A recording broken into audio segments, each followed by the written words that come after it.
Pessoal, vira e mexe aqui no canal no YouTube, eu recebo muito feedback de vocês e do Instagram também, sobre pessoas que acabaram acreditando nas mentiras contra a vacina, né?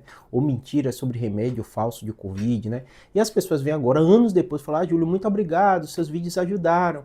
Eu acabava acreditando em muita mentira, recebi em grupo de WhatsApp e tudo, né?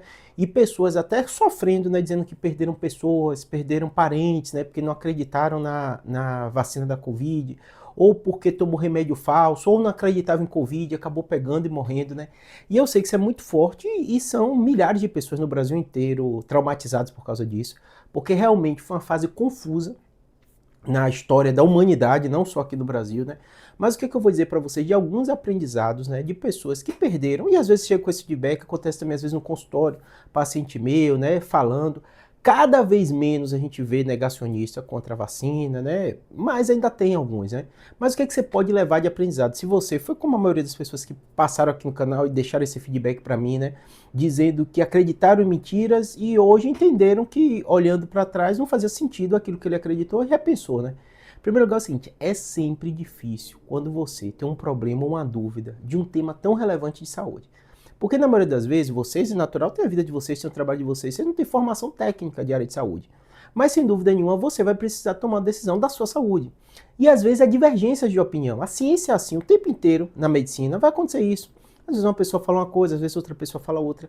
Com o potencial da rede social, você vai encontrar divergência. Então eu vou dar um exemplo para vocês na minha área, né? Se alguém tem um aneurisma, devo ou não operar aneurisma? E aí tem 1000 vídeos falando por que deve, por que não deve. Ou tem um tumor cerebral, isso não deve operar. Ou tem um problema na coluna. A coluna é muito comum, né? Devo operar, não devo operar. O que você deve entender? Assim, ciência é desse jeito, não tem jeito. A gente vai ter divergência, vai ter debate, né?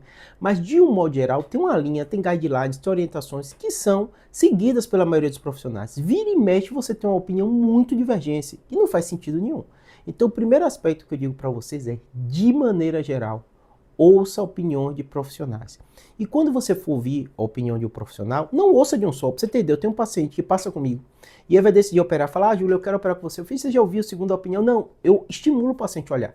Mesmo que ele escolha outro profissional, mesmo que ele depois volte para mim, esse processo, no momento de você ter o diagnóstico e ter o tratamento, quando dá tempo, claro, tem algumas situações de urgências que não dá, mas a grande maioria das vezes, na minha área, vai dar tempo desse paciente ouvir a opinião, ele consolida a decisão dele. Dois profissionais, numa consulta, nunca vão falar do mesmo jeito.